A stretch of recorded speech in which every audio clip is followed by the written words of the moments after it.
بسم اللہ الرحمن الرحیم اللہم نحمدک کما ترضی ونصلی علی حبیبک وآلہ کما یرضی ونحب محبوبک کما ارتضی اما بعد اللہم صلی علی سیدنا مولانا محمد وعلی آل سیدنا مولانا محمد مبارک وسلم صلی علیہ صلی اللہ علی حبیبی محمد وآلہ وسلم۔ ناظرین محترم، آج کی نشست میں ہم انشاءاللہ فضائل مناقب حضرت عبداللہ بن زبیر رضی اللہ تعالیٰ عنہما بیان کریں گے آپ کے سامنے۔ آپ ہمارے ساتھ رہیے گا۔ اس سے پہلے اگر آپ نے ہمارا چینل سبسکرائب نہیں کیا تو سبسکرائب ضرور کریں، گھنٹی کے بٹن کو دبائیں، آل پریس کریں، ویڈیو کو لائک کریں، شیئر کریں، اور تاکہ آنے والی ویڈیوز کا نوٹیفیکیشن آپ کو وقت پر پہنچ سکے۔ تو آئیے شروع کرتے ہیں۔ مروان جو تھا ملعون، اس نے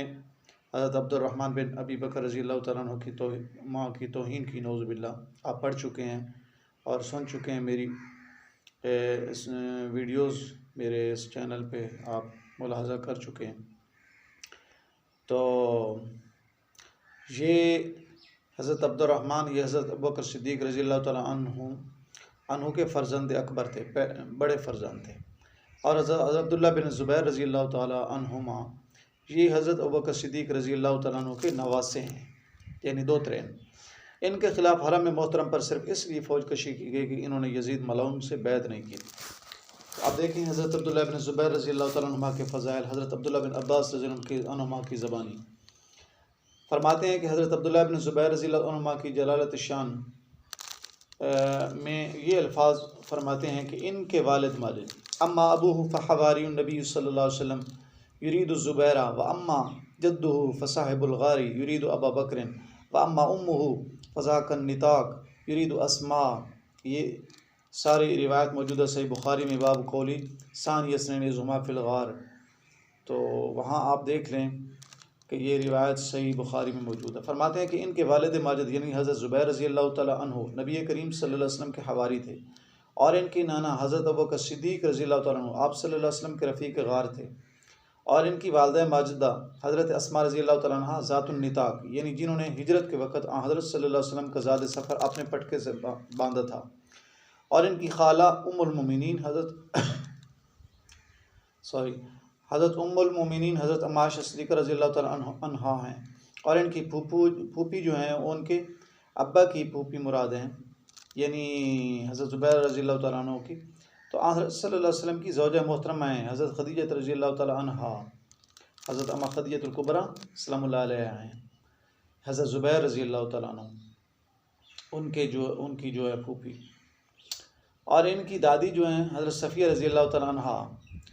ہیں، اور حضور اکرم صلی اللہ علیہ وسلم کی امہ محترمہ ہیں، یعنی حضرت صفیہ رضی اللہ تعالیٰ عنہا حضور علیہ السلام کی امہ محترمہ ہیں،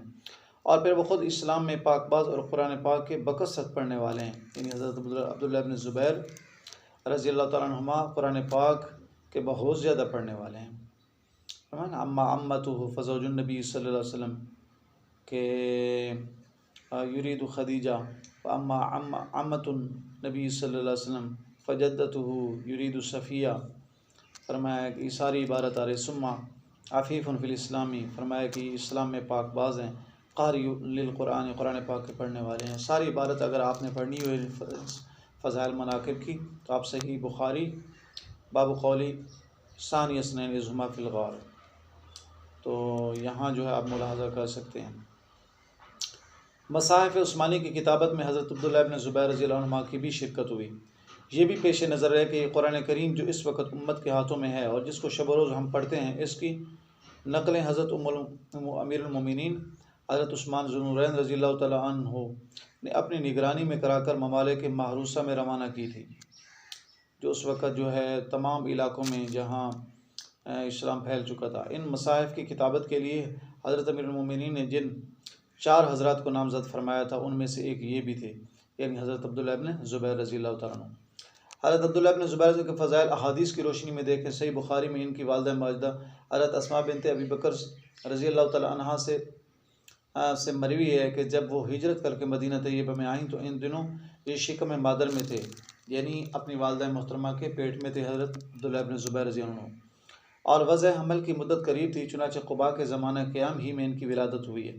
فرماتی ہیں کہ ثم اتیت بہ النبی صلی اللہ علیہ وسلم فوضعہ فی حجرہ حجری ثم دعا بتمرۃ فمزغها، یہ ساری عبارت آ رہی ہے باب ہجرت النبی صلی اللہ علیہ وسلم واصحابہ الی المدینہ۔ تو فرمایا کہ پھر میں بچہ کو لے کر حضرت صلی اللہ علیہ وسلم کی خدمت میں حاضر ہوئی تو آپ صلی اللہ علیہ وسلم نے ان کو اپنی گود میں لے لیا اور آپ نے ان ایک کھجور منگائی اور اس کو چبا کر پھر ان کے منہ میں ڈال دی، چنانچہ ان کے پیٹ میں پہلی چیز جو داخل ہوئی وہ رسول اللہ صلی اللہ علیہ وسلم کا لعاب دہن تھا۔ سبحان اللہ۔ پھر آپ صلی اللہ علیہ وسلم نے کھجور کو ان کے تالو پر مل دیا اور ان کے لیے برکت کی دعا کی، اور یہ پہلے بچے تھے جو اسلام میں ہجرت کے بعد مہاجرین میں پیدا ہوئے۔ اور حضرت ام المؤمنین حضرت عائشہ صدیقہ رضی اللہ تعالیٰ عنہا فرماتی ہیں کہ اول مولود ولد فی الاسلام عبداللہ ابن زبیر اطاع بہ النبی صلی اللہ علیہ وسلم فاخذ النبی صلی اللہ علیہ وسلم تمرۃ۔ تو یہ ساری عبارت آ رہی ہے۔ فرمایا کہ ترجمہ یوں ہے کہ پہلا بچہ جو اسلام میں ہجرت مدینہ کے بعد مسلمان میں پیدا ہوا وہ عبداللہ ابن زبیر رضی اللہ عنہما تھے۔ ان کو ان کے گھر والے حضرت صلی اللہ علیہ وسلم کی خدمت میں لے کر حاضر ہوئی تو آپ صلی اللہ علیہ وسلم نے ایک کھجور منگا کر پہلے اس کو اپنے دہن مبارک میں چبایا اور پھر ان کے منہ میں اس کو اونڈیل دیا۔ سبحان اللہ۔ چنانچہ ان کے پیٹ میں سبحان اللہ پہلی چیز جو پہنچی وہ حضور علیہ السلام کا لعاب دہن تھا، قربان جاؤں۔ اور صحیح مسلم میں قربان جاؤں ان کی عظمت پہ، اور صحیح مسلم میں حضرت اسماء رضی اللہ تعالیٰ عنہ کی روایت میں اتنا اضافہ آتا ہے ثم مسحہ وصلی علیہ وسماہ، یعنی پھر حضور علیہ السلام نے ان کے سر پر ہاتھ پھیرا، ان کے لیے دعائے خیر کی اور ان کا نام عبداللہ رکھا۔ پھر جب وہ 7 یا 8 برس کے ہوئے تو حضرت صلی اللہ علیہ وسلم سے بیعت کرنے کے لیے حاضر خدمت ہوئے۔ حضرت زبیر رضی اللہ تعالیٰ عنہ نے ان کو ایسا کرنے کا حکم دیا تھا، حضرت صلی اللہ علیہ وسلم نے ان کو اپنی طرف آتے دیکھ کر تبسم فرمایا اور پھر ان سے بیعت لے لی۔ یہ آپ نے اگر عبارت ملاحظہ کرنی ہو صحیح بخاری پہلا باب جو ہم نے ذکر کیا ہے صحیح بخاری میں ہے۔ امام نووی رحمۃ اللہ اس حدیث کی شرح کرتے ہوئے فرماتے ہیں وفی هذا الحدیث مناقب کثیرۃ لعبداللہ ابن زبیر منها ان النبی صلی اللہ علیہ وسلم مسح علیہ وبارک علیہ ودعا له اول شيء دخل جوفه ریقہ صلی اللہ علیہ وسلم انه اول من ولد فی الاسلام بالمدینہ واللہ اعلم۔ یہ شرح صحیح مسلم امام نووی رحمۃ اللہ علیہ سے۔ تو فرماتے ہیں اس ترجمہ یہ کہ اس حدیث میں حضرت عبداللہ ابن زبیر رضی اللہ عنہما کے بہت سے مناقب ہیں، من جملہ ان کے ایک یہ ہے کہ حضور علیہ السلام نے ان کے سر پر ہاتھ پھیرا، ان کے لیے برکت طلب کی، ان کے حق میں دعائے خیر فرمائی۔ پہلی چیز جو ان کے پیٹ میں پہنچی وہ حضرت صلی اللہ علیہ وسلم کا لعاب دہن تھا۔ نمبر 5 یہ اسلام میں پہلے بچے ہیں جو مدینہ طیبہ میں ہجرت کے بعد پیدا ہوئے۔ اور مستخرج اسماعیلی میں صحیح بخاری کی اس روایت فی الاسلام کے بعد یہ اضافہ بھی آیا ہے ففرح المسلمون فرحا شدیدا لان اليهود كانوا يقولون سحرناهم حتى لا يولد لهم۔ تو یہ یہودیوں نے کہا تھا، یہ جب پیدا ہوئے نا حضرت عبداللہ ابن زبیر رضی اللہ تعالیٰ عنہما تو مسلمانوں کو بہت بڑی خوشی ہوئی، کیونکہ یہودی کہا کرتے تھے کہ ہم نے مسلمانوں پر جادو کر دیے ہے، اب ان کے یہاں اولاد نہیں ہوگی۔ عبرت کا مقام ہے کہ مسلمانوں کو جس مبارک بچے کی ولادت پر بڑی خوشی ہوئی، یزید ملعون اور اس کا گورنر عمر اشدق جو تھا ملعون، اسی کے قتل کے درپے ہوئے اور اسی کی موت میں اپنی خوشی وہ سمجھنے لگے۔ توبہ نعوذ باللہ، تف برتو اے چرخ گرداں تف، ان ملعون یزیدیوں پر تف ہے، بار بار تف ہے۔ اللہ تعالیٰ ہم سب کو اس یزید ملعون اور اس کی ٹیم سے محفوظ رکھے، ان کے فتنوں سے محفوظ رکھے، اور ہمیں اللہ تعالیٰ ہمیشہ حسینی زندہ رکھے، اور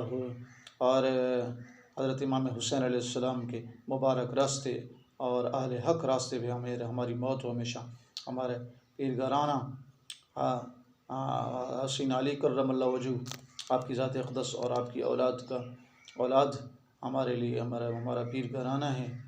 اللہ تعالی ہمیں اپنے پیرگرانے آپ کی اہل البیت سے کامل محبت نصیب فرمائے، کامل تابعداری نصیب فرمائے، نصیب رکھے،